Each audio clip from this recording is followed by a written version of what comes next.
I think they can do enough with the backs and the tight ends. I think they're going to be able to run the ball. And Denver can't take advantage of their weakness, which is they can't stop the run very well, right? Last year, they kicked their like, I'm not saying it's going to be the same thing, but what's changed about Denver?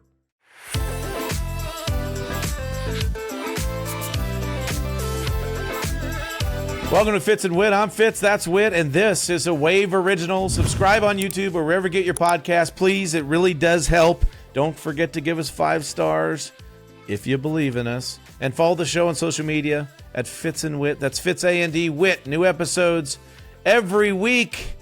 Got yourself a bonus one this week. Wit, tell everybody what we have on deck today. Our guest today was the second overall pick in the 2008 draft, an 11-year NFL vet, a Walter Payton Man of the Year winner, shout out baby, a 2-time Super Bowl champion. Give a big Fitz and Wit welcome to Chris Long, baby. Yo, Hey, Chris. There you go, yep. Sacked my ass a couple times too, I believe, Chris, huh? Yeah, a couple times, Fitzy. I was very proud. One of the best quarterbacks I ever got to. You and I'm trying to think who the other one. I never got Brady. I never got Rodgers. And I never got Manning, but I did get Fitzy. You got the magic, interesting. Man. You know, I beat Peyton Manning in a game, Chris, and not that I think about it every day, but one of my best accomplishments. So Peyton, they were like, 14-1 going into the last game of the year, had everything locked up, and we were 5-10 in Buffalo. It was a blizzard. He started the game because he wanted to get Dallas Clark and Reggie Wayne their catches for 100 or whatever, and quickly exited the game. But we got their ass that day, baby. That's right. That's QB a detail wins we are don't a have stat, to discuss. man. We don't have to discuss whether he played the whole game. He started the game. Dude. That's all that matters. Don't take this moment away. Hey, one other quick thing where we could talk a little history before we get into some of these matchups. You remember the McDonald's right across from the Earth City practice facility for the Rams? Yes, I do. You know what it's famous for there? What that McDonald's is famous for? Yeah, it's famous for something. Damn, did I forget this? No, you would probably know it. Fitz got engaged at a table with I that heard McDonald's. about this. Yeah, what a romantic setting. Right, looking at the gas pumps. He was facing the gas pumps and just crushing cheeseburgers and like, hey, honey, let's do this. You know how'd you choose that gas station? Oh, it's a long story, man. I'll catch you up on it later, but I swear, it's a lesson in 2 things. 1, I was trying to be romantic, and I'm not a romantic guy, so she shot me down with all those gestures. But 2, and I try to teach this to my boys, you got to set the bar low early in a relationship. And so you're damn right about that second thing. The first thing, I don't know what was romantic about that. Yeah. But the second thing, you nailed the second thing. Yeah.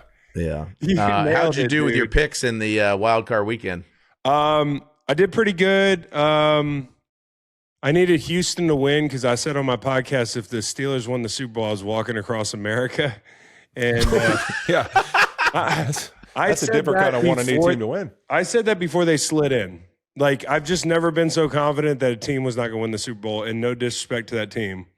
Yeah. But they were not going to win the Super Bowl. So that was a big relief last night. My kids were psyched. There was a moment where I told them what I had guaranteed, and I held my breath because I thought they'd be like, go Steelers. But they were rooting for the Texans, and Dad's not going anywhere. I would say I wore it on the I thought the Packers were going to do what they did in the first half the whole game. So did I. That was the one game I missed. I can't give out the Niners, but I caution people against betting the points with the Eagles because this was inevitable with them. I'm a massive Josh fan, as y'all are. So I was on the edge of my seat for that game. Panthers covered. That was good. I was a little disappointed in Herbert, man. I think maybe you've had this because I'm a Herbert truther. Yeah. And now I got to go underground for a year. I need you to go. I don't know if you've watched the all 22 on that game. Just watch the second half of what the Patriots defense did to Greg Roman and Justin Herbert in that offense. Insane. It was insane. Yeah. No, they said guys were coming up to Spillane admitting after the game, we don't know what you're in. So that's why I was interested, because I wanted to be okay. And I watched the first half, and really there wasn't a whole lot in the first half where you're like, wait a minute, they did one funky like Tampa 2, but it's like, okay, like it wasn't that crazy. But in the second half, I swear to God, they just had the Rolodex going, and they just kept calling, okay, let's mix it up, and they were lost. It was wild. Well, I kind of wonder what you think, because I came away from that game, watched it a second time, and I thought, as far as Justin's concerned, first off, I think Greg Roman, who I got nothing against, that's just not an operational offense. Especially when you hang your hat on the run game, 2 playoff appearances, they've run the ball for basically 75 yards. All right. But the second part of it was, I didn't think there was a lot there for him in phase, but to sit at that table with all the other guys, you got to make some plays off script. And I thought when he extended plays, there were plays to be made, especially on the right sideline in the second half, rolling right. Second play of the game, McConkey might have scored, but his eyes were kind of on the rush, which I guess is a habit. Yeah, he was jumping up and down. That's what I don't fault him for that play. That one's tough because it's early in the game. It almost looked like he looked at him too, and he was so open. But stuff happens. You miss stuff every now and again. But what you're talking about, some of the throws, he had 2 throws, one to Ladd and one to Quentin Johnson in the second half, where he scrambled and just left him short. Where it's like I would have loved to have seen him make those plays. But my biggest issue was just there was zero plan for any of the pressure. And there was no adjustments. There was nothing that they reacted to. And that, that's got to fall on Justin, but it's also got to fall on Greg. And I guess Greg got fired on.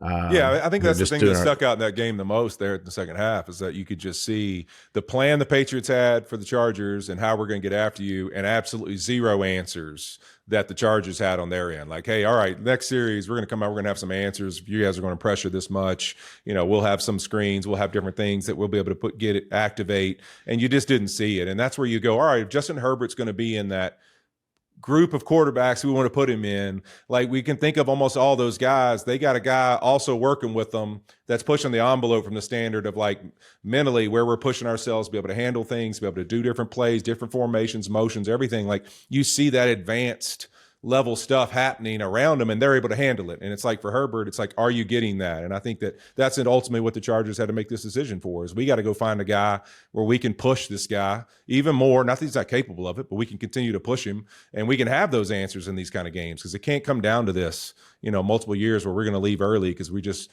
don't have that next level of football that we're seeing being played. No, for the record, I think he has it in him. I just think, as you guys pointed out, and people that, they dig in on a quarterback and they say, I don't like that guy. They don't want to hear it. There is some nuance to the thing, as you guys just pointed out. There's a lot of it. Yeah. And you see that with great quarterbacks when they don't have the guy, with them. And I think on the other sideline, Drake May's done a great job. But Josh, they always have easy answers for him. Late in the down, short passing, quick game. Like, I don't see that, with a lot of offenses. Yeah. It's kind of crazy to me. I'm like, where's the hot? And these guys are offensive coordinators in the NFL. So, there's certainly a lot of coaches getting axed and a lot of scheme issues. We could probably go all day on that. Yeah. I think one of the times you sacked me, maybe you were on the Patriots in 2014, right? Yeah. Yeah. So it's Texans, 16, Patriots. 16. 16? Yeah. 3-man rush. You kind of pumped a little. You took an extra pump. Wow. Yeah. You can't take an extra pump. No extra pumps, Fitz. No, I had my 4th kid that way. Yeah. Chris, when you hear Texans Patriots, what do you think about? I think about Texans defense. I like most defensive players watching, there's a lot of good wild card football. But that was the magnum opus last night, bro. Oh my gosh. Like that was like a shark feeding frenzy, dude, at the end of that game. Like dudes were, I think at one point they got caught with 12 men on the field because dudes were like, no, I want to be on the field. No, I want to be on the field. Like it becomes a thing where it's like you're fighting over reps. They're just so violent top down. And you talk about like, hey, Drake's got the arm to make all the throws. They have been susceptible to some explosives. But, like, if you're going to try to make the plays underneath, play quick game, kind of work the ball down the field 3 plays at a time, those guys are so violent, man. It's so fun to watch. And, I love Will Campbell, your LSU guy. I think he's going to be great. He already is pretty good. But that left side of the line, the entire line really. They had some issues sorting some games. This isn't a group that's going to sit back and run games, but you're going to get probably the best tandem of defensive ends in football. There's no doubt about it. I've already said I think that's going to be a big challenge for him this week. I mean, obviously it's an opportunity to rise up in a big moment for a young guy, but let me tell you something. Being a young player, playing two guys this elite, and then also coming off of a pretty significant injury, that's a lot to ask. And so I would think Josh McDaniels he's going to have some answers in the sense of how he protects him and some of the things they do. But the problem is like you just said, it isn't just a front four that gets after people. It's a freaking entire defense that plays that way. I thought one of the moments that sticks out to me about them that way, when you think of some of these great defenses, it's not like, oh man, you finally find a play that works and everybody gets all excited. It's the answer. It's like, it's like in basketball, somebody makes a three down on your end and then you go back down and you swish the three back right in their face. And it's like, oh shit, that did nothing. Like I think of the play where Pittsburgh gets down in the red zone, has a big pass conversion. And then Petrie comes flying out of the secondary, run to the right. He just whips the tight end's ass, blows it up in the backfield. And you're like, okay, maybe we didn't get any momentum. Like you thought oh shit, here we go. And then it's like, boom, you get blown out. It's like, man, all right, never mind. Maybe we're not going anywhere. The drive's dead. It's like they have that kind of ability. They got a dude at every position. Lassiter, I mean, you name it. Like they just make plays, and it's like there's so much fear you have, not just for their front four, but everybody on that defense. You look at Shire. I mean, dude, the way he's hitting people, every time he goes to hit somebody, I kind of cringe a little bit because I think it's a shot. And supposedly he's the nicest guy in the world. If you hear him mic'd up, he's like the Andrew Luck of violent linebackers. Where, but I just, you said it. They got everybody flies the football. And I think honestly, one of the spots, you can definitely attack the safety, right? Yep. You can attack the safety position. I think the guy that they wanted back, Reed, left the field early last night. I don't know. He did. But I think you can attack the linebackers in pass coverage. And that was a kind of a game within the game, I thought, for New England with Stevenson and those guys. And so, they're going to have little answers. And, that team's not as, that defense is better at home. They're going to be going on the road. So I'm not saying it's going to be a bloodbath or anything like that. It's a good offense, but certainly two very good defensive teams. And I think they'll also look to run the ball. You saw Pittsburgh kind of try to commit to doing that a little bit, last night. Woody Marks has been listen, when he's been healthy, he's been a difference maker for the Texans for sure. No question. So it'll be interesting to see how they handle that. And then also the Texans, they've shown some struggles with teams that want to pressure them and bring a lot of things too. So not having answers. Really not having answers. So I think this is another kind of similar game for them in New England. Hey, if we can pressure these guys, draw up the right packages, they don't seem to have a lot of answers. And CJ, flat out just listen, I'm not saying he's not going to be a really good quarterback. He's got to play better. He's got to play better. That was unbelievable. It was tough. I look like a guy who's never played in a big game. He looked tentative and scared and a little nervous. Like just some of those. He's won a playoff game the last 3 years, Whit. What are you talking about? So actually, and I'll be interested in what Fitz has to say because I thought it's funny when he wasn't trying to blow up the game, he's done some good things with the football. Yeah. And they've hit some explosives down the stretch. And, that 3rd and 15 was huge. That's where the game changed. He made a couple of those plays backed up at Arrowhead in that regular season game where I thought were big. He was coming off, his injury and that sort of thing. So I think he's moving in the right direction. But last night I felt like he was too nonchalant with the ball. Yep. That's kind of what I mean. I think sometimes when quarterbacks are a little nervous, they hold it a little longer, or they think something happens where you drop the snap. Oh, I got to still make a play out of this. And it's like, no, you don't. You don't need to make a play out of it. You need to secure the football. And we need to move on. But it's also his best year so far has been his rookie year, right? I think the last 2 years, they just kind of want to see more. And it's been a little bit of a regression, which is scary because we'll see where they go and what it ends up being in the playoffs, but they got to make their decision on, if they're going to pick up his 5th year, which they're obviously going to, but then there's going to be some huge decisions after that, and he's got to show more. But when I asked you, Chris, because I was hoping you were going to bring this up. When I think about the Texans and the Patriots, I think about Letterman jackets. That's it. I think about J.J. Watt and Brian Cushing walking in ready to go. Connor Barr, when he probably still has it. He has it confirmed. I talked to him about it a month ago. Really? Yeah. Loser. Oh, that was that was like one of the all-time moments in the NFL. That's a bad that one, dude. Absolutely backfired. So great. God, what are you gonna stuff me in a locker? Yeah, it's what are we doing? know, did you ever cross paths with D'Amico? You know him at all? No, but I mean, I had him on the show and blown away by just kind of the magnetism and the fit. Like him and Casario seem like they're in lockstep. And Bo used to talk to me, our boy Bo, about how he basically got him lined up. You know, he was one of those guys that kind of knew. I mean, obviously, the linebacker's supposed to know where everybody is, but he did, and then some. He was that kind of guy, that kind of leader. So by all accounts, not surprising at all. Great player, great leader. I mean, I felt for him on the sideline last night when Stroud was doing some of the stuff he was doing. I think I caught a "What are we doing?" I'm not a great lip reader. Yeah, but like I did see that. That was great. Look at the Patriots game too, and I said this to Whit when we're talking before, is like Drake Maye. So if you're telling me you come out of that game, Drake throws a pick, Drake fumbles twice and loses one of them, like I'm not feeling great about the results of that game or the outcome. I think, you know, that game, obviously the Patriots defense was on fire the whole time, and I loved, you know, the great equalizer for him is being able to use his legs, and when he's uncomfortable or doesn't love something, being able to run. But what we saw in our Thursday night game with the Bills in Houston was they had a plan for Josh, and he wasn't going to get out of that pocket. And they're going to have the same plan, I think, for Drake Maye. So that one's going to be interesting, where they're going to have to do it on the ground with the running game. Yep. But they're also going to have to do it through the air with his arm. And I'm curious for you, like Drake Maye, I just kept waiting for the fall off this year, like one bad game in there. Yeah. But it's like the efficiency and the consistency that he played with all year long. It's just unprecedented, the turnaround. And he didn't play horrible last year, but what he's been able to do with Josh and that offense and all the weapons, and now Vrabes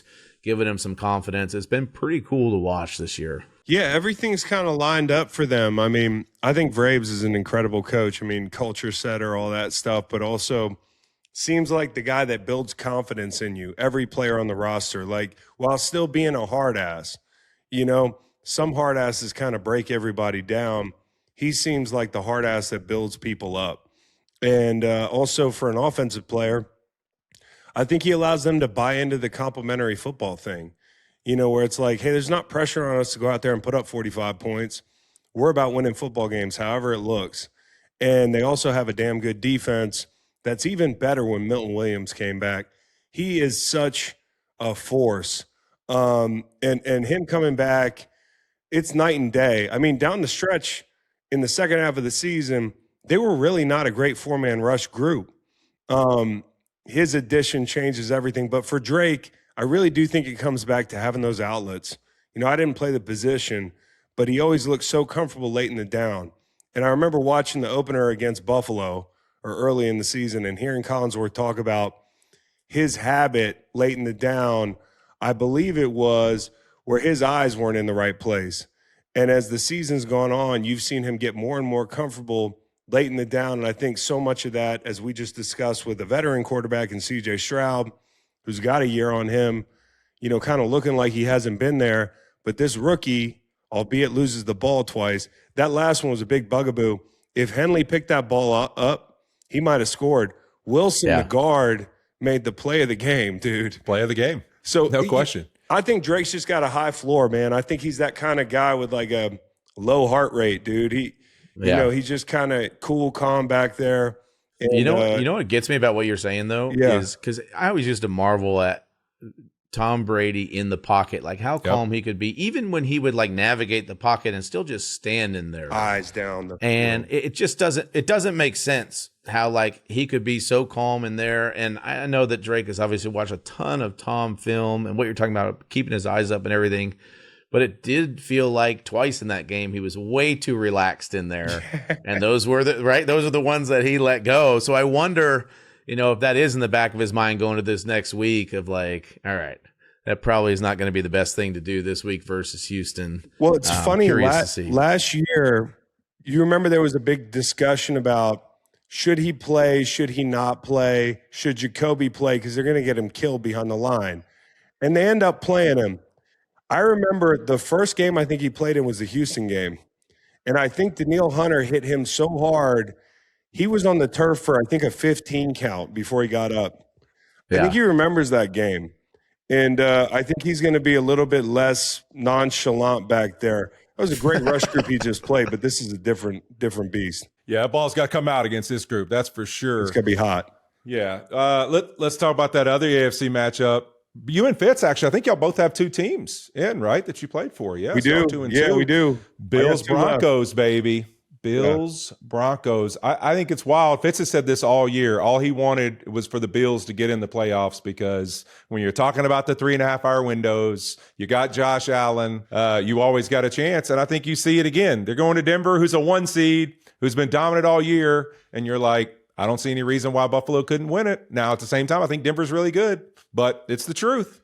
That's the reality. It's so funny because I was really nervous about the Jaguars game. Because one of my co-hosts, Dr. Fax, is obnoxious Jags, dude. You would think Trevor Lawrence was going to the Hall of Fame. Oh, yeah. That was the best team of all time, and they were going to go, quote unquote, belt to ass on the Bills. So we had a live watch, and I was nervous. Okay. One of the reasons I was nervous is they couldn't run the ball. And I thought they'd be able to run the ball. Jacksonville did a very good job inside. Mm-hmm. I think they're going to be able to run the ball this week. I also like their matchups with the backside of the backfield on the linebackers. I think in the middle of the field, they're going to win with the tight ends. They didn't really get Kincaid or Knox going until they hit that, I don't know what you would call it, like kind of a wheel kind of thing from tight end. Yep. But all game we said, hey, it's going to be a big Kincaid game because as you guys know, when he's on the field, you go back to the Houston game, you go back to the Atlanta game, any of these games where Josh looked like crap this year, I don't want to put it all on Kincaid not being on the field, but he's the most important guy. And, the Gabe Davis injury sucks. The Palmer thing sucks because you bring him in, you want to get something out of him. But I think they can do enough with the backs and the tight ends. I think they're going to be able to run the ball. And Denver can't take advantage of their weakness, which is they can't stop the run very well, right? Denver has not gotten that going. J.K. Dobbins might be coming back. You open the Ed Oliver window. That's exciting. And there was another guy coming back, I believe. I think Ty Johnson will probably be back this week. So I feel good. Last year they kicked their ass. I'm not saying it's going to be the same thing, but what's changed about Denver? I think the things that have changed, one, Bo Nix, year older, right? A little more mature. But the other thing, which I would love to hear what you think, and even you, Whit, on this one is all right, now we got a short week for the Bills. Yep. And we got a bye week for the Broncos. So it's you talked about losing Gabe Davis, horrible injury, awful. Poyer leaves, he's probably not going to be in this game. Poyer. Can Maxwell Hairston make it back? Can Ty Johnson make it back? That's going to be a big one because he's a big part of it. He had the ankle in week 18. And then Terrell Bernard, can he make it back? Shaq's playing so well.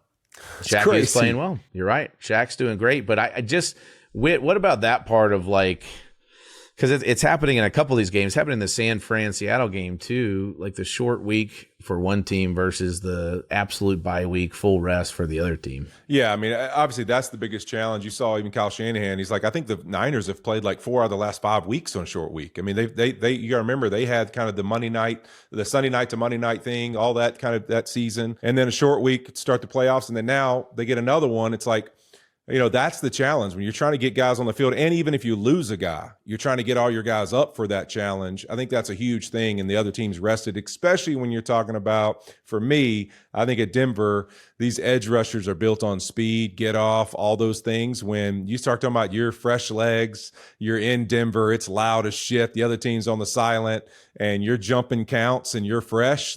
It matters when we get to 3rd and 8, 3rd and 9. And these guys, man, I just played a week ago down in Jacksonville and I'm trying to get my legs back. I mean, those kind of things can change games. I mean, those are the downs that dictate who wins and loses.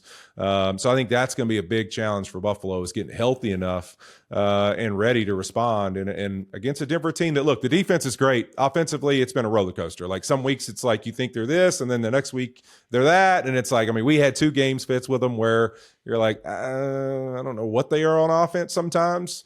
You kind of the Bo Nix experience, if you will, as you coined it. But it's an experience. It is. It's riding a roller coaster. So when it comes to safety play, because I think the kid Hancock, I mean, he's a little young, man. Like, I wouldn't want him in this spot this week, especially the way they play. The thing that worries me is Bo Nix kind of rolling out late and, like zones expanding. And, especially if you're trying to, hold your disguises and shit, which they did a pretty good job of last week. Cam Lewis should be in the football game. I know he's a little bit smaller, but he's got a lot of experience, and I think he makes a lot of big plays. I don't know how y'all feel about him, but I feel like he should be in the football game. He wasn't active this past week, I don't think. This isn't a game where you need like a glass eater in the run front. I don't know. I think they're going to feel more comfortable with him back there with the experience, because I do think it's a whole different animal. Like you can go into a game, not knowing you're playing, get thrown in there, but now Sean Payton being able to watch some tape, being able to scheme, being able to say, how can we take advantage of this guy? I think you're right on with that one, because that'll help them. But I also think we've got to give McDermott and the Bills defense some credit, because they were not playing good football. And you look at just some of the stuff they've done schematically to try to overcome their deficiencies. It's been pretty good, man. It's been pretty good, and they're certainly keeping them in this game. They did enough in that game. But with our guy, Josh Allen, That's I mean, my son, Chris, my 16-year-old son Tate is a huge Bills fan. Yeah. He's like, Dad, he sent me Josh's stats in Denver because he didn't know how he was going to play in altitude. Right. And I was like, do you know how high Wyoming is? Yeah. He's going to be just fine. It's 2,000 feet higher. He'll be all right. I played there. Oh, you did? Oh, it's hell. They have, dog, there were dudes running in quicksand. We got our asses kicked by a bunch of ranchers, dude. All right. We went up there to open the season in 2007. We got beat 23-3 by Wyoming. Like I said, a bunch of dudes who are ranching right now. We're whooping NFL players' asses. Dudes were running in place. I'll never forget getting up there and seeing the scoreboard, and it's like flames, and it's got the altitude on it. And I was convinced for 20 years that it said, "Welcome to hell." And I was like, "What?" When I met Josh, I was like, "What about that sign? Welcome to hell." He's like, "It doesn't say that." I was like, "Damn, I could have swore," because it felt like that playing football up there. It is nothing. Like, I played in Denver. Wyoming is legitimately 1.5x that. It's terrible. Altitude will destroy you. Two of my brothers went to NAU, Northern Arizona. One played tight end there, and they've got the sign. It's 7,000 feet. They got the sign that says "Catch your breath." Oh, just a little. It's like the pink locker room in Iowa back in the day, I think. It's brutal though. It's totally brutal. Yeah, but he should be fine. The thing that I worry about is when the Toradol wears off, how's the knee? How's the foot? The guy's a machine. That knee made me really worry. Yeah, he scored and relaxed almost, and then it just kind of gave the little boop boop. Yep. And that one made me nervous. He is a machine. He didn't look hurt late in the game on those tush pushes, man. You know how that goes, though. I know exactly. That's why I worry about the Toradol wearing off. So it's the divisional round of the playoffs, and you know what that means. Win or go home for the biggest games of the year. And big games need big snacks. No game day is complete without Rotel and Velveeta queso dip, the go-to dip for any occasion. All you need are 2 ingredients to make a best-in-class, warm, creamy, delicious queso. Velveeta brings creamy cheesiness, while Rotel brings the tomatoes, peppers, and spices. It's a crowd-pleasing recipe that everyone craves. To find your easy, delicious queso recipe, visit Rotel.com. That's RO-TEL.com. Let's go to the NFC West here. 49ers at Seahawks. You think, the Seahawks defense, holy crap, they fly around absolutely crazy. Yeah, held the Niners to 3 point. Yeah, that's what I'm saying. This who wants to go play those 13 days versus 5 days in between games, and the poor 49ers are so beaten up, but they held the Niners to 3 points in that first or in that second win in Week 18. What do the Niners do to kind of combat this defense, man? Oh man, well that's the thing that I think blew me away the most. I think probably made me say, because I think I've argued the Rams are going to be there in the end, but the thing that I'm like, man, the Seahawks keep rising to the occasion. That game to me really made me go, oh shit, this is that team that like they're so good on defense. They're going to get to the freaking Super Bowl. They're going to choke somebody out in the Super Bowl, and they're going to win because they're just that damn good on defense. Like it doesn't like. I'm not saying Sam Darnold on the offense haven't had a great year. I'm just saying that they're that good on defense to where they don't have to do as much and feel like they've got to do as much. They don't have to play with a whole lot of pressure because that game to me, you got to think when that game they held them to 3 points, San Francisco was rolling on offense, like embarrassing people offensively. And then they go and play at home against Seattle and like can't move the ball at all. And now they got to go to Seattle. I think it's going to be an extremely big challenge, especially losing George Kittle. We all know what an amazing human and catalyst he is for that football team. It's one thing to lose a guy in a game. We see it usually show up more that next week when you go into a game and Seattle gets to go, all right, we get to game plan. There's no Kittle this week. Here's kind of the people we're going to focus on. That changes things. I think having Trent helps. Yeah, I was saying Trent, and Trent's then Trent's a massive part of this whole thing. Yeah. I hope Ricky Pearsall's back too, man. Because have you ever dealt? I think he's dealing with a PCL, which is like the worst. Chris, have you ever dealt with a PCL before? Not that I know of.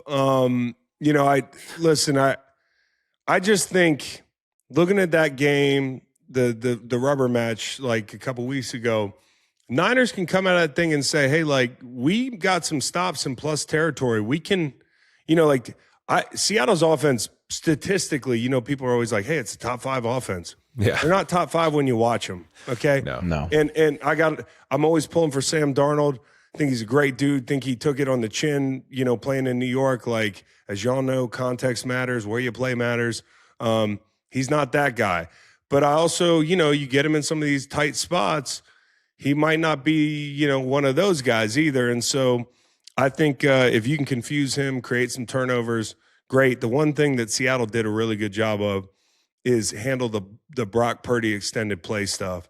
Yep. Which they kind of live off of.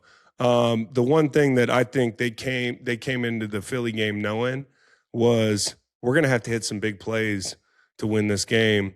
And, Kyle, he gets in there, I don't know what you would call that, the gold zone or whatever, and you hit that trick play that he hadn't run in 7 years, and he had that thing in his back pocket, and Jennings and McCaffrey run it perfectly. They know who they are. Yep. They have to rig some things and duct tape some things to get through. And like you said, they've been kind of running on adrenaline, and that makes them a dangerous team. I mean, I think Shanahan's coach of the year. I do. Oh, there's no question. Got to be. That's what Witt says too. He kind of bores people because they're there every year and they've done this before, but it's unbelievable to get. And I know Saleh is a big part of this, and I can't wait to see him get a head coaching gig again. But to see Wallow and Kendricks, who was on the practice squad, the damn good player for a long time, but like getting those guys to play, like you just can't underestimate experience, right? Yep. And coaching, and I think McDonald's one of those dudes as a coach, but this is their first big test, right? Yep. Having the 1 seed, how did they prepare? How do they handle the first half of this game? I don't think, it's 7.5 is the line. I wouldn't lay 7.5. It's just, I think it's one of those games that San Francisco keeps interesting. Having said that, Seattle should win. Yeah, and you got to think, like, even for Clint Kubiak, right? Like, first, like, You're the guy. You're calling it. Biggest game of your life, calling it. Like, what does it look like? What's that first drive? Like, what are we willing to call? What are we not going to go? We just talked about it a little bit, right? These guys that are willing as a quarterback and a coordinator to say, man, we're listen, you can put it all on me if we lose. Like, I'm not freaking, we're about to shoot our shot all game long. Like, no matter what, right? Or the guy that's going to be like, hey, man, like, let's just make sure we don't mess it up, right? Like, what mentality is Seattle going to come out with offensively? Because that has been the thing. If you remember, right, for our game Fitz, Mike McDonald's big thing is like, hey, man, I wanted to, like, let's get back to, like, what are our openers and how are we starting these games? Because we've had some really slow starts. So he's been a little critical of that. So what will Seattle's plan be to come right out to shoot? Like, how aggressive they are, I think will tell you a little bit about how this game might go. Because Sam Fran came out and threw 2 in cuts, threw in cuts at Quinyon Mitchell, and nobody tries him. Like, game we're on. going to try Quinyon. Right. Yeah. And Welcome and to the they came- playoffs, baby. They went right down the DeMarcus field and Robinson. scored. Yeah. So Chris, I'm curious because in our game we had the Seattle Rams, that epic Seattle Rams game. Sam Darnold at the end of that game, he had like 5 chances, and then the defense just kept giving him the chances, and then in overtime, he makes some really big throws. They score, and then he gets a 2-point conversion to walk off and win that game. But I hope that was a big moment for him, just to be in that moment, to take down the Rams, to take down Matthew Stafford. But he was given a bunch of opportunities, and he finally was able to prevail in the end. So hopefully he can take that and take that confidence and move forward with it. Because sometimes that's all it takes, is like having success in those moments. yes, And once you have that in your back pocket and you can rely on that, because he did, man. He made some big throws in that game. There was I think it was a 7 route to Jackson Smith and Jigba. Maybe it was Cooper. It was Cooper Kupp on the sideline. on the 'cause he right toe sideline. tapped. Yeah, the toe tap. Yeah, the Cooper that Kupp was- toe tap, baby. Dude, that thing. Seen that a few times. That ball was unbelievable, but I'm hoping, I think a lot of people that know Sam are really rooting for him because he's such a good dude. Great And you dude. love to see a guy come out the other end from all the adversity that he went through in his career. But hopefully that can carry through. Now, sticking with the NFC West, we got the Rams at the Chicago Bears. I don't care Soldier what Field, the score baby. is at halftime. I don't care what the score is at the end of the third quarter. These fucking Bears, man. It's I mean, crazy. we were there. Chris, it doesn't even make sense what they did in the fourth quarter of that game in the wild card. because teams play scared, and they should. And like I've said this before, it becomes a self-fulfilling prophecy. Yep. Where teams say, you hear all week, these guys are never dead. And then, you get up 2 scores and you punt the ball and you shank it and you're at midfield and the crowd gets into it or whatever. And then the defense is like, oh, shit, this is what they're talking about. And then, you're sitting back in soft coverage and, you're afraid to rush the guy because he's such a damn magician back there. And I think more than anything, Green Bay, and I don't want to take anything away from Chicago because I thought they were too tired to win that game. And it ended up being quite the opposite. They had the reserves. But I think Green Bay not being able to run the football is their Achilles heel in that situation. And it's such a shame because they have such a glass eater at running back. And the Rams can run the football. So I think in that way, if they can get out to a hotter start, and let's say they're up 17 to 7 at the half, they can put the game away. Whereas, the Packers, they have been playing with their food all year long, that team. You talk to Packers fans, they say, we see it every year. I'm like, no, you don't. Like, there's no way your team's like that every year. I know you guys are like a factory of sadness now, but that was awful. Some of the things that happened to this football team this year, some of the meltdowns. I mean, the procedural stuff, the drops on the last drive, even the bad luck stuff where they get the 10-second runoff because the guy's hurt, goes from 33 to 22 seconds or 23 seconds. It was just like they were cursed, man. I think the Rams will be more ready, but Chicago, man, with that quarterback right now, they're in every game. They are. Dude, I said it in our post game, and it's kind of becomes that thing. Like, you think about it, Matt LaFleur, the first thing he says in his halftime interview to Kaylee is like, yeah, but this team's a fourth quarter team. Like, it's who cares? It's 21-3. Like, he's already thinking about it. Micah Parsons tweets out at halftime, like, man, awesome start, but man, our guys better be ready. The Bears play for 4. Like, to your point, dude, it's like literally they're already playing it out in their minds that it might go this way. Even them, like, you're the team winning, and you're already playing it out in your minds. And so it starts to become something like, I used to always remember this when we would play Peyton Manning. Jay Gruden was like a huge fan, and he'd always be like, man, you got to be up more than 1 score on the Sheriff. You got to be up more than 1. And like, we'd be in a game and like, you're not, and you're like, oh shit, we're screwed. Like, you're already thinking, we're winning. We're winning. Like, yeah, but you're not thinking that way. You're thinking you're losing. Yeah. And that's the reality. It's like it starts to become in your head almost, and like, so it starts to play out right in front of your eyes. But the game was absolutely insane. And you say that, I always joked, like, I didn't even know Trapello like had hurt his knee that bad, tore his patella or whatever. The dude did one-legged bounding to get out. Like, you think about like, hey, an impact of a coach and all these things to save a timeout. He knew enough that when he got hurt to just bound off the field. You think about how many times, Chris, we've talked about this before. I know you and I have. We watch a DB or one of these guys roll around the ground like they're dead. And then they hop up and they're like, give a thumbs up on the sideline. Like, no, I'm good for the next play. And you're like, what the Your whole family thought you were IR'd. What? This guy bound off the field on one leg because his patella was torn just to save them a timeout. Like those little dumb things, they end up saving you a freaking game. Meanwhile, the Green Bay Packers are getting procedural penalties like delays of games off of timeouts. Off a timeout. So it just tough. Who would you think has been to the playoffs before watching that game, dude? It's crazy. And I got to shout out Dennis Allen because I don't think they're that talented, but they found a way to muddy things up for teams, man. In the second half, they got after Jordan Love. And my only complaint about Jordan Love is this, because I think he's a damn good quarterback, and I'd be curious what 50 thinks. But, when I watch him, he can make all the big throws. I want to see him manage the game sometimes. And I think in the middle of the game, when you have a lead, and I know it's hard on him, he doesn't have the run game and that sort of thing, but the couple grounding penalties and, things like that, when he gets under pressure sometimes, he kind of loses his place on the field or something. We were shocked because going in the game, it's like the numbers when he gets pressured versus when there's no pressure. When there's no pressure, like his numbers statistically, like he's a top 5 player in the league. Like he's elite. And when he gets pressured, I mean, it's like bottom 5. It's a huge. So Dennis Allen going into the game is like, okay, they're going to blitz the shit out of this guy. And it just didn't really happen. They couldn't get to him in the first half.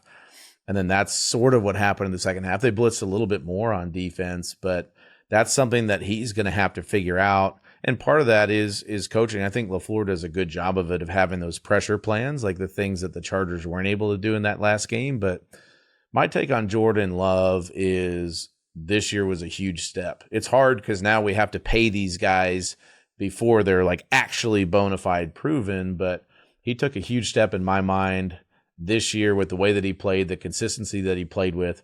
And even like at the end of that game, the guy was still dealing. That last drive, he made some insane throws. He made some insane throws in some big time moments. We were Whit and I were a little upset at I just don't know if Christian Watson didn't see that ball over the middle at the end. But why do we put one hand up? Like that he saw the others. Dime. He saw the other people. Play to win the game, baby. Let's go. The season's on the line, dude. Yeah, that one's tough. Watch that throw from the back end and tell me that this dude didn't make the best throw of his life, like in the biggest moment. So I don't want to take anything away from Jordan, is all I'm saying. I'm glad you agree because I think he did get a lot better this year. Yeah. I remember 2 years ago when they got done playing Kansas City, they beat Kansas City at home. I said, man, he has taken this step. He looks like such a big boy quarterback. And then he had the regression. I think when you start the season hurt, it's hard. I don't think people realize even when you come back, you're not yourself. This year, I thought he was good. Yeah, so the mentality mindset thing we were talking about earlier, I thought it was so funny. Just talking to a couple of the Bears coaches before the game, start fast. We're going to start fast on offense. Like we got to start fast. That was my whole pregame spill. Dude, yeah, it was so funny. I think back to when I was at Miami, Brian Flores, same thing. We're playing Philly. That would have been 2019. And the whole thing all week was, guys, we're starting fast. We're going to do this. We're going to get out the gates every period. If we didn't start fast, we were starting over in practice. And first play of the game, I throw an interception to Kamu. Drew J. Hill. Yeah, I think it was Kamu, who's then my teammate the next year. Great but dude. First play of the game. And I was like, well, guess that one didn't work. There Sorry, went that Flo. plan for the week. Sorry, now Flo, we ended up winning the game. Do you have a backup plan if we don't start fast? Like, what do we do? What happens after that? We did end up winning the game. That was the game that Fletcher Cox hit me really hard, and he was like, dude, don't worry about it. You guys suck. It's not your fault. And that kind of flipped a switch in my head. But it was just so funny because the Bears, it doesn't matter how they start. Doesn't matter. Like they put all the focus on starting fast that week on offense, and they didn't rev it up till the fourth quarter. They had the ball for 8 minutes to start the game. It was like, start fast, and we're going to control the clock, and they go 8 minutes, and they kick a field goal. So my thing in the first half, I was pissed at Ben Johnson. I thought it was selfish. I thought the reverse pass to Cole Kmet was selfish on the first drive, like trying to, this guy's got stones.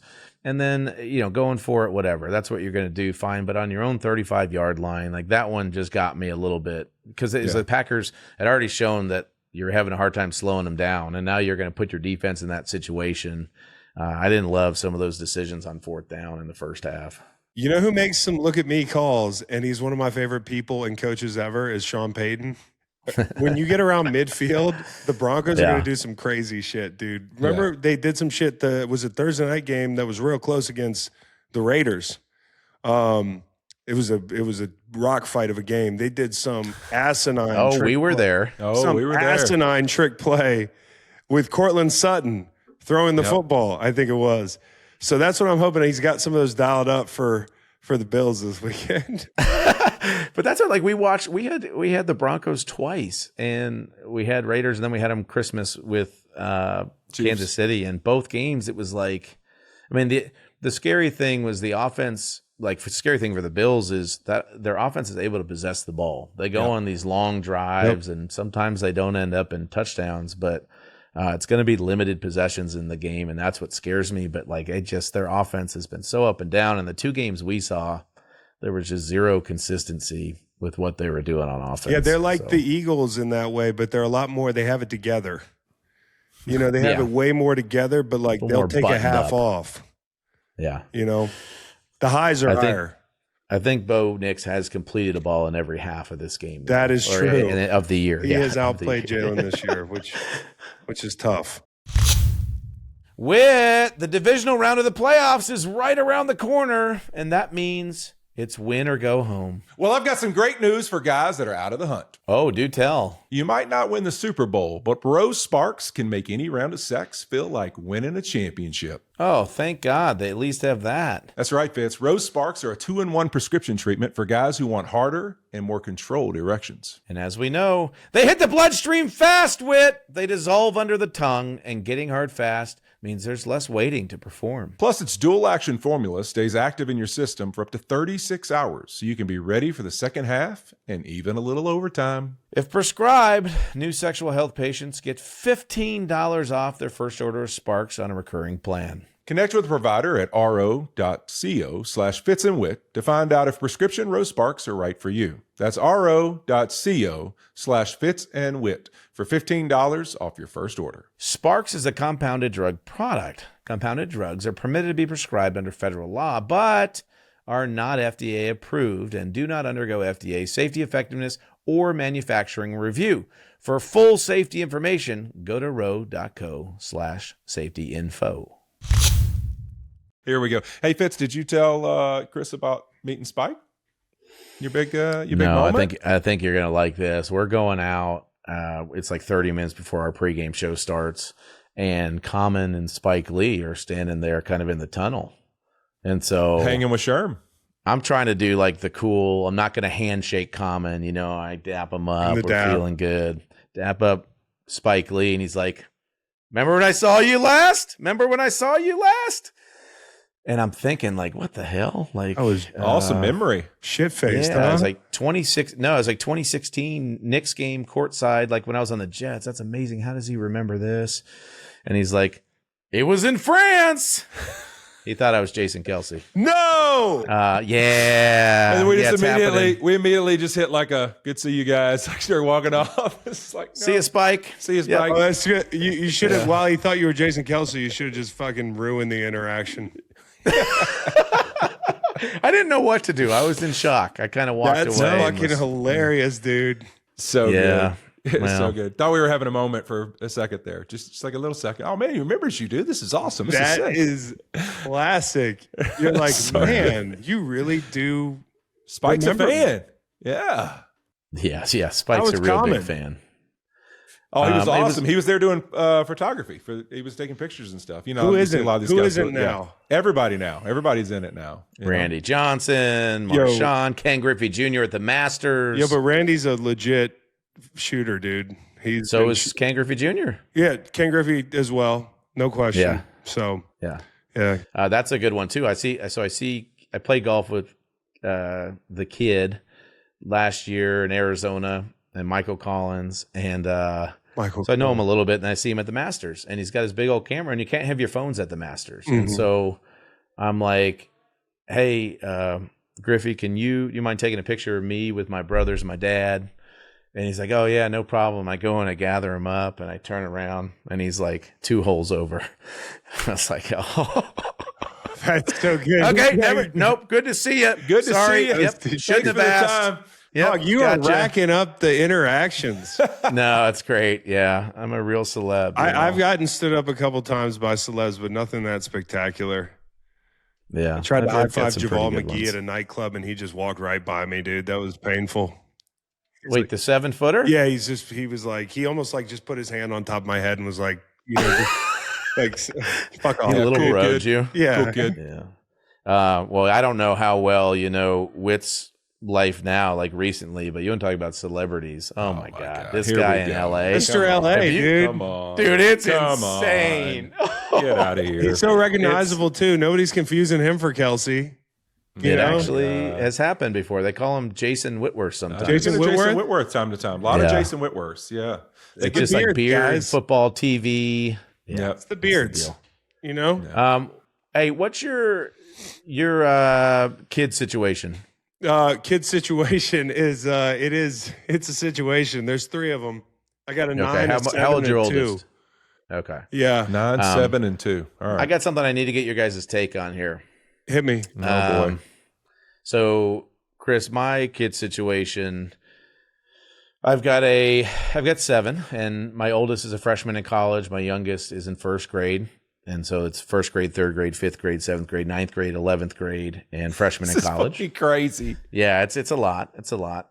But I want your honest opinion on this, on like what you would do as a parent, because this happened to me the other day. First off, have you asked Phillip Rivers? No, I need to ask Philip, but Yeah. this one's for you. If you're going to ask me a question about my kids going to Harvard, they're not. So No, don't even. not that. Okay. Not All that. right.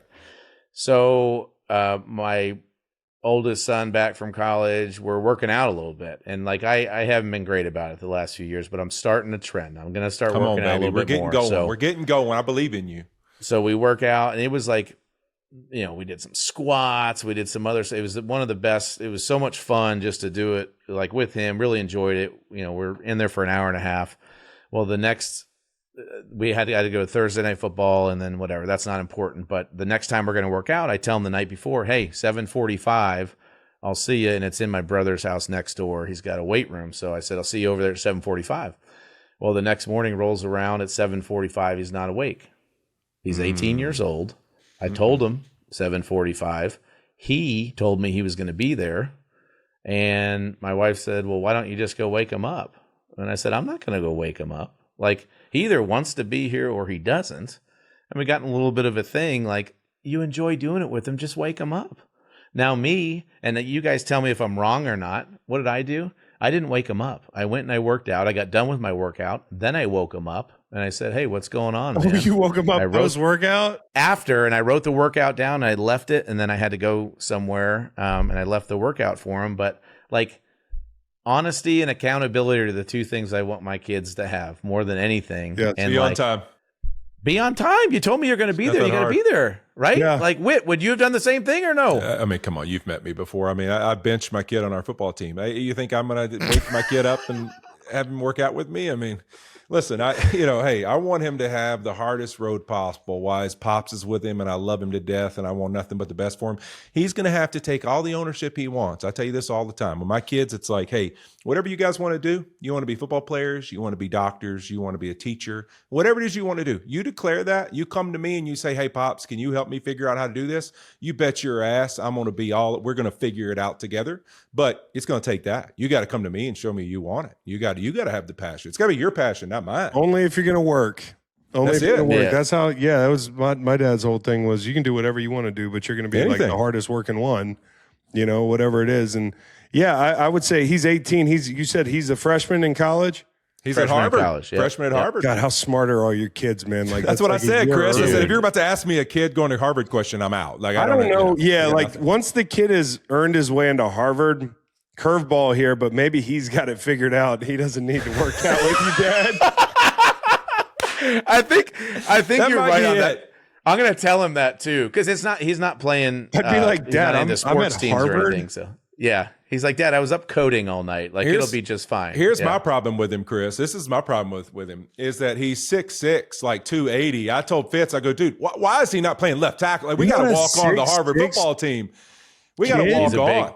Dude, we were at a NASCAR race last year, me, Whit, my son, and I'm walking, and Whit's on one side and he's on the other, and I just look like I'm about 5'4" walking next to these two I guys. should have done a photo shoot. They could have lifted you in the air and Yeah. I told him, I said, just let him come out here for 3 months. Let me get him to work. We'll walk on the Harvard football team. We'll be starting at left tackle next year. now, 50, you're only like 6'3". Where did you No, I'm get all 6'2". that? I'm fighting to be 6'2". I'm just fucking with you. What? What? I know you're not 6'3", but how did he get 6'6"? I don't know. And here's the other thing that I want to throw out there. I don't know how you guys are with, genetics and recessive genes and dominant genes, but I've got blue eyes. Yeah. My wife has Oh God, here we go. bluish eyes, and he has brown eyes. So, I don't know. Do you think I'm not really sure. You're doing the milkman kid thing? Poor Liza. Come on, Liza, there's no don't listen to telling. this shit, Liza. It's Yeah, unreal, there's no dude. telling. Liza, don't listen to this guy. I feel like will the little say- guy. I'm like the little guy in my family. I mean, Yeah, you Kyle are. is like a He's mountain. huge. He's like Whit. Yeah. Not quite as tall as Whit, but the guy's huge. Huge. Yeah. And my Yeah, he's a dad, big he boy. wears a size 9 hat. So, I live amongst giants, dude. Does he really? I mean, pretty much. The guy's, I'm a solid 8.5, That's I funny. think. yeah, I'm a solid 8.5. my dad can't wear So- ball caps, and he's all Why- 6'5". Why did you never go flat top with the hair? I mean, Yeah. I do kind of a blowback, a brushback thing. Yeah, we Yeah. My dad, though, he just, for years now, he just wakes up in the morning and that's what it looks like. He doesn't do anything to it. Same barber. Yeah, dude, you think it's hard to like have a big dad? How about a big dad with a military haircut? Yeah. I mean, yeah. He ain't playing games. and my dad ain't deployed. He's here. So when I get in trouble, yeah. he's here. So that's he don't awesome. play How, any games. you spent some time in Montana, is that right? Yeah, You I'll enjoy be up being there this summer. I'm usually up there about a month, maybe a month. Now, what are we and a half. doing? We hiking? We hunting? We fishing? What are we No, doing? I mean, in Montana? the summer with the kids up there, we're on the water a lot. I do a lot of hiking. I'm up in northwest Montana, Flathead Yeah. Lake, Mhm. and it's gorgeous. And, it's like you get off the airplane, you know how this is being from where you're from, but like you feel like when you walk outside in August, you got a wet blanket on. And then when you land in Montana, it's just that dry air, dude. It's So just good. really restorative, for about a year. But, last year I didn't get to go because me and my buddies bought this river rafting company here. We were getting that thing off the ground. So I had to That's stay here. awesome. So Wow. shout out to James River Runners. Y'all need to come. Come on, I got to do float that. with your boy, man. We Let's do it, man. I actually had McVeigh out, I guess after his second year, because I had a home in Colorado, and him and his wife Veronica, all and the Whitworth family, went river rafting. It was sick, dude. I mean, it's we the both best. looked like idiots in our little helmets, but No helmets it was at our great. place. No helmets. Oh, It's not wow. like that. It's not like that. It's more. It's like you can take your kids and there's More different floats. stretches. Yeah, it's more Get some floating floats. and yeah. yeah. Do you still do the climb Kilimanjaro thing? I'm doing it in a month, exactly a month and 3 days. So yeah, we're going Wow. up. I'll be one of the guys that's going up with me is Alejandro Villanueva. Yeah. 'Cause, we do it Yeah. with veterans, and he kind of fits the bill, football player and veteran. So Yeah. supposed to go up with him and a couple guys, a bunch of vets this year, and it's our 10-year anniversary. So this is our 10th climb. I think this will be 6 crazy. or something like that for me. Me and Nate Boyer. Y'all know Nate at all? Have you Oh, yeah. guys? Very well. That's the homie. I love Nate. And so we're going to go do it again. And it'll be my last one for a little bit. Okay. This is it. It's, just, You, it's a kick bit- in the ass. The Yeah, I would Butter King imagine. did it one year, didn't he? Puked all over his shoes. Did he really? You'll love this. He got so mad. He spent the whole climb, it's like a 6-day climb, in his feelings because Haloti Nada was on the trip and everybody was hyping up Haloti as the biggest man to ever summit. Oh, my God. And Bo's like, nobody's saying anything to me. I'm like 335 pounds. He's like 337 pounds. And like, we were hyping up Haloti because he was supposed to retire at the top. Right. He had a little sign in his bag. And I'll never forget, if you ever talk to Lodi about this, we get over the rim of the volcano and my man's is struggling. And I sit down next to him And it just blurted out. I go, you and me are getting to the top together. Like just kind of one of those default camaraderie things. Man, that was the worst promise I ever made because we ended up pushing that dude up the mountain like a Ford Ranger. Like we were doing truck pushes in high school, dude. Every step took an hour, bro. But he got to the top. We get to the bottom. Bo's pissed. Me and Kelce getting the only argument me and Kelce have ever gotten in. We got in a heated argument because Kelce was mad at me. Bo's got puke on his shoes. I get in the tent. I go to hug Kelce. He goes, get away from me. You said this thing was, you didn't say this thing was going to be hard. You didn't say this thing was going to be this hard. I said, Connor, because Connor Barwin was there. I said, did you fucking Google this before you came on the, he goes, yep. I go, did you know it was going to be hard? He goes, yep. I said, Kelce, shut the fuck up. It was unreal, dude. That's fantastic. Dudes were melting down. They had like, the altitude mush brain, dude. Yeah. So one year you guys might join me. It is difficult. Hikes will punk you. All right. First, it will punk you, dude. We had a home in Colorado in the off seasons for about my last 10 years in the league. I sold it my last season, but that's what I would do. I would go in the summer from OTAs until training camp, and I would just take on hikes, different altitudes, try to get to different tops, and like, dude, that it will break you off. I can't imagine what that one's like for 6 days. I know exactly what you're saying because this morning I walked at 3 miles an hour with a 15-degree incline for 30 minutes. That's the best. Hey, it's great training. Is that not the best? Dude, it's good. I put on an episode of Seinfeld, like one of my favorites. And it will torture you. Like Seinfeld, dude. I can't get. I'm gonna get in trouble. What? I can't get into you the don't show. like it? Non-Seinfeld guy. Are you Can't serious? get into the show. People tell me I'm an idiot. Maybe I am. I watched. It was like, the Merv Griffin episode. What would be more your vibe then? Let's Curb. I think Curb is superior. Okay. It's funny because I'm not real into Curb. Oh, I love Curb. Curb. Weird because all of it's Larry David, right? He's so good. But and he's a Jets fan. You're more crass than I know. I met him. He probably doesn't remember, but yeah. You met Larry? Was he cool? He came to one of our practices. Was he cool? Dude, he was so cool. But he was like, what you see on the show is what you get. What I heard. Yeah. Oh, dude, it's so funny. That's great. But yeah, he came by practice, and I remember it was me, the great late Nick Mangold, and Eric Decker. And he carried a 10-minute conversation, and yeah. That still doesn't feel real, man. I know. Dude, I talked to him a week before. Yep. And just kind of everything that was going on, and he was real positive, and like he's helping out at the high school, coach the kids, and like all this stuff, and it just, man. What a nice dude. He was such a nice dude. Such a gentle badass. Yep. You know what's really ironic though, now that we're talking about this, is that it is his birthday today. Oh man, that's crazy. Happy birthday, Nick Mangold. Happy birthday, Yeah. brother. There you go. Gotta send his family a text. Legend. Check on your people. Call your people, man. Amen. Yeah. No question. Sure. Well, Chris, thank you for taking the time, dude. We love talking to you. Thank you, brother. Of course, bro. It's great to see you guys. You guys are the best. Yeah. Good to see you too, boy. dude. Are you going to be going? You'll be out at the Super Bowl, right? Yeah, I'll be there Tuesday through Saturday. Me and Bo Cephas will be there, so come hang out with us. Yeah. All right, we'll catch up with you then, dude. All right, boys. Brother. Yep. All right. Hey, good to see y'all. All right. Good to see you too, dude. Okay, fellas. Dude, one of my favorites, Chris Long, the best. is an awesome guy.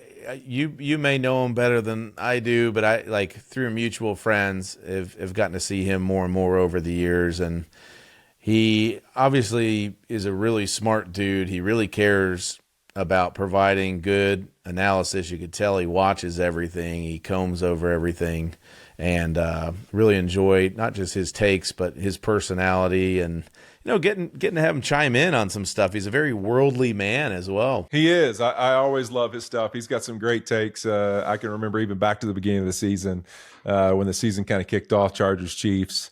He kind of went with the version of a YouTube stream, everything they did that went with that show. Him talking about how old he finally feels, just not knowing who the heck some of these people are, that people are influenced by, and it's so funny because I can just resonate with a lot of his stuff so much. He's just an awesome human when he walks in a room. His energy, his passion, just who he is. Like he's just a rare guy. It doesn't take long to figure that out. So really fun to catch up with him. He's always the best, never changes, consistent dude. Yeah, and I do think he's kind of the standard and a good guy to look to, like when you're a player that has retired and you're getting into it. First of all, the business he's created for himself has been awesome. He works really hard at it, but I also think he does a great job.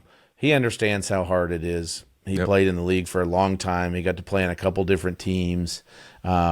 But he's not afraid to criticize either, but it's always fair criticism. And I think that's something that's really important, for players to be able to do. And he does a nice job of not being afraid when something doesn't look right to talk about it, but also giving everybody the equal, respect that they deserve. So I really appreciate that part of his stuff too. But that's it. That's it for us today, Whit. Baby. We will see you next week. Of course, we're going to be back with all the biggest news from these games we just talked about. Fitz and Whit is a Wave original. Thanks to our production team, and thanks again to all you beardos for tuning in. We'll see you next time. Peace.